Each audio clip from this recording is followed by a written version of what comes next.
What's up, you guys? It's Graham here. So, how important is your image? Now, we all hear that a book shouldn't be judged by its cover, that we should get to know somebody first and give them a chance, but in reality, this rarely ever happens. Now, whether or not you're for or against this, it's important to realize that people are making assumptions about you from the moment they see you, from how you dress, how you speak, how you look. It sucks, but it happens. Now, while we can all idealize about how bad this is and how we should change this, at least recognizing this can put you in a position to use this to your advantage. This is kind of my approach to can't beat them, join them. Because this is human nature we're talking about here. Sometimes we are forced to make snap decisions just to process all the information that's thrown at us all the time. From seeing someone's social media pages to meeting them in person, we're constantly trying to size people up in relation to ourselves and how we compare to that person in order to figure out if this is a person we should listen to or not. And oftentimes, the fastest way you can determine this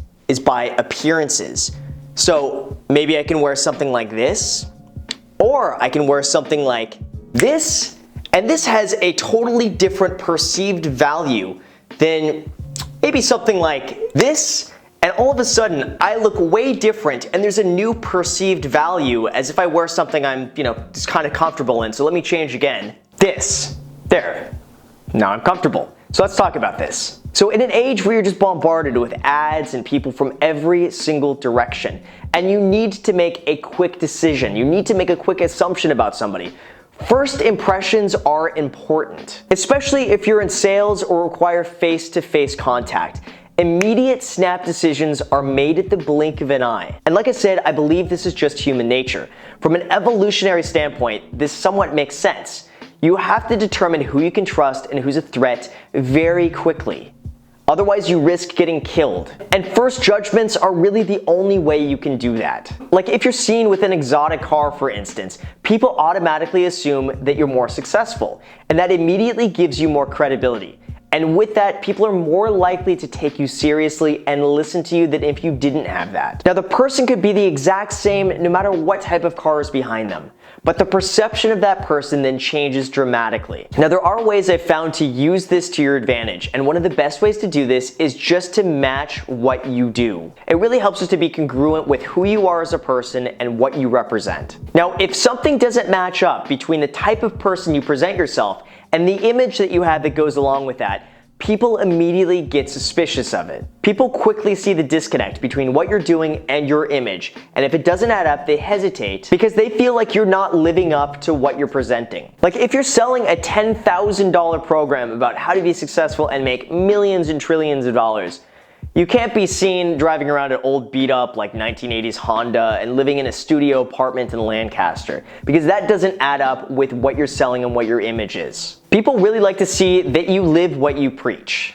Like whereas if you're like this app developer or tech guy, nobody's gonna bat an eye if you're wearing a hoodie and living with 5 roommates in a home in the Bay Area. It really just depends on the type of business, what you're representing, and the assumptions that people have about that. Like in real estate, for example, if you're selling a $5 million house, chances are it's not the best idea to pull up in a really old, beat up, crushed up, dirty car. Because the image that you're presenting with that does not match the type of lifestyle and home that you're selling. And while you don't need a Ferrari or anything like that, you should at least try your best to be as congruent as possible with what you're doing and just start small. Like my first car was a 1996 Ford Explorer with like 130,000 miles on it, and I was so embarrassed to pull up to showings in this car. I would park it like a block away and then walk to the house so people wouldn't see me get out of this car. And then as soon as I saved up some money, I bought an $8,000 used Toyota Prius. Now this is back before Uber, and every Uber driver had a Prius.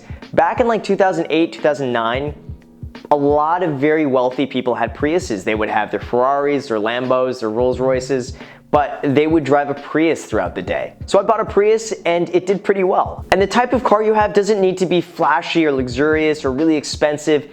It just needs to be clean and presentable. And no crazy weird accidents where it's like crushed on one side of the car. And that's it. I don't recommend you spend a lot of money on a car if you don't have to. But even how you dress can make a huge impact. And again, it doesn't need to be expensive designer clothing. But instead of wearing something that's oversized and wrinkled and doesn't fit, just make sure the clothing is well fitted, that it's ironed, that it doesn't have any stains on it, that it's cleaned. This is really what gets the highest ROI when it comes to clothing and being presentable.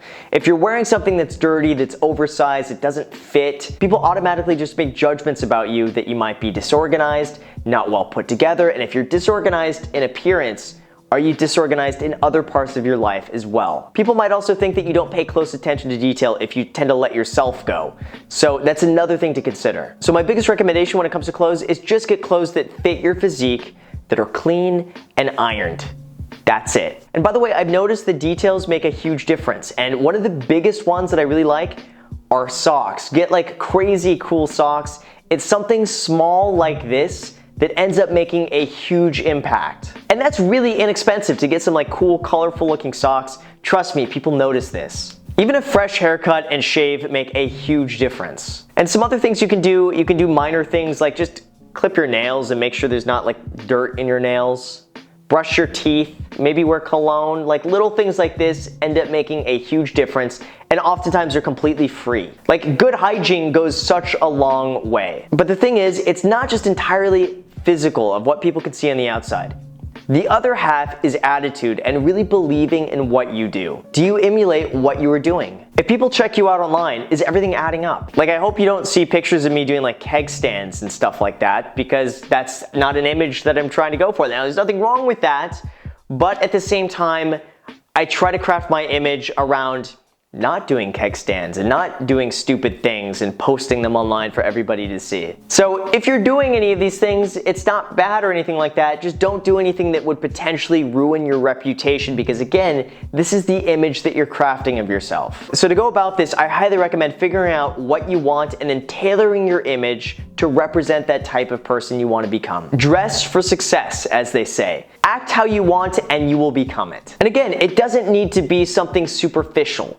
Like, I'm a short guy, for instance, but I don't let that stop me in other areas and make excuses for myself unless I can't reach, the top, thing at the grocery store. I need some help on that.